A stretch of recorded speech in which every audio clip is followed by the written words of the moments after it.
Hey folks, this is the fourth talk in the National Reconciliation series of Bangladesh. এটা হচ্ছে চতুর্থ পর্ব বাংলাদেশের জাতীয় সমঝোতা সম্বন্ধে. Today we are going to discuss about the case of Spanish reconciliation. I think and I invite intelligentsia of Bangladesh and all the political parties to study Spain as a case example how a national reconciliation has been achieved in Spain. This could have some important lessons for us in designing a national reconciliation. First of all, let me start the background. As you know, Spain was ruthlessly ruled for nearly 40 years by Generalissimo Francisco Franco, general. Well, it's not only general, it's not general means general, but this is Generalissimo, meaning the great general Francisco Franco. And as you can see from his name, he was a real big ego and big dictator. Spain went through a civil war from 1936 to 1939 between the Republicans on one side, who wanted the country to belong to the people as a republic with full freedom of individuals and the society, and on the other hand was led by the nationalist whose leader was Generalissimo Francisco Franco.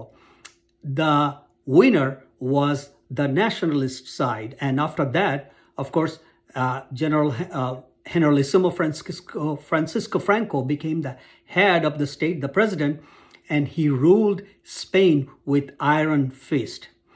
During his time, there has been a lot of abuses, there has been a lot of death, there has been a lot of disappearances. Freedom and liberty of the people and the society were severely curtailed. You could compare the situation for the last 15 years of Sheikh Hasina and Bangladesh Awami League rule. Another similarity I see here is these are the same people. They were the same Spaniards who did this on each other. Just like in Bangladesh situation, both Awami League and Sheikh Hasina are also Bangladeshis. In case of Spain, United States was the helper or was the enabler of Generalissimo Francisco Franco in some ways. In Bangladesh, the dictator's enabler was India, although US role was not as mean and as selfish as India in case of Bangladesh. Because India, in the process of keeping its own interest, was loyal only to Sheikh Hasina and Bangladesh Awami League rather than the people of Bangladesh or looking for any welfare of the Bangladeshi people. So after the death of Generalissimo Francisco Franco, after almost 40 years of rule, he kind of predictated, he gave the power back to King Juan Carlos. King Juan Carlos had the foresightness of transforming Spain into a modern European democracy. King Juan Carlos appointed a prime minister who was pivotal in this measure. His name was Adolfo Suarez, or English you'll say Adolfo Suarez. Under the leadership of Adolfo Suarez, the Spanish reconciliation effort, I would say, rather was very comprehensive. It was addressed in every level of the society. It was addressed at the political level. It was addressed at the financial level. It was addressed at the social level. It was addressed at the cultural level. These are very important. So this was a well thought out reconciliation process. And the cornerstone of Spanish reconciliation was their new constitution. They completely redrew or rewritten in 1978. And in the light of this constitution, at the political level, multi-party system was allowed with full freedom of expression at the political level and expression of every political sides, even including the communist ideology, which was a big taboo during Generalissimo Francisco Franco's time. So that was a political level. At the societal level, the social movements were all recognized. They had full freedom. At the individual level, just like any other part of Western Europe, full liberty of expression and thought processes were allowed. At the cultural level, a new policy was adopted, I should say, and there is a lot of criticism of that even today. That is called the Pact of Forgetting, or in Spanish, what they call Pacto del Olvido, the Pact of Forgetting.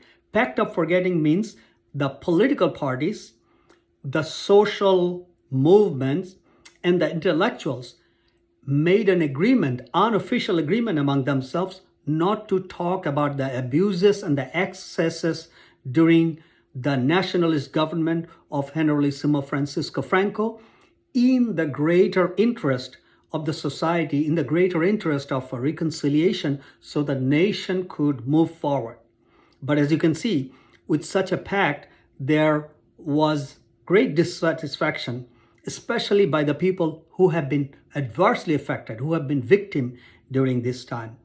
This problem still persists, and once in a while it still crops up. But since then, the amnesty law that was passed, part of this has been revoked.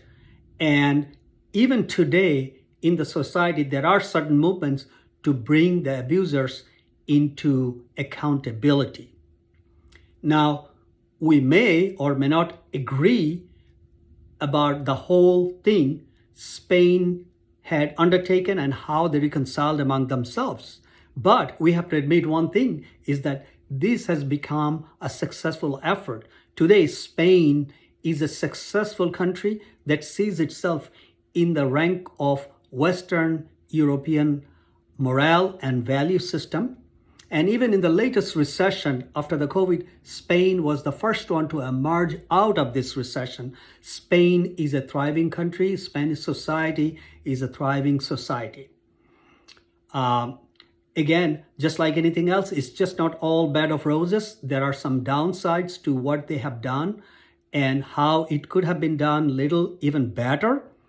However, I believe study of Spanish reconciliation will be extremely important in case of Bangladesh. I invite all the political parties, intelligentsia, academics, and social movements and their leaders of Bangladesh to study this carefully, to see what lesson could be derived and how the future reconciliation of Bangladesh could be done.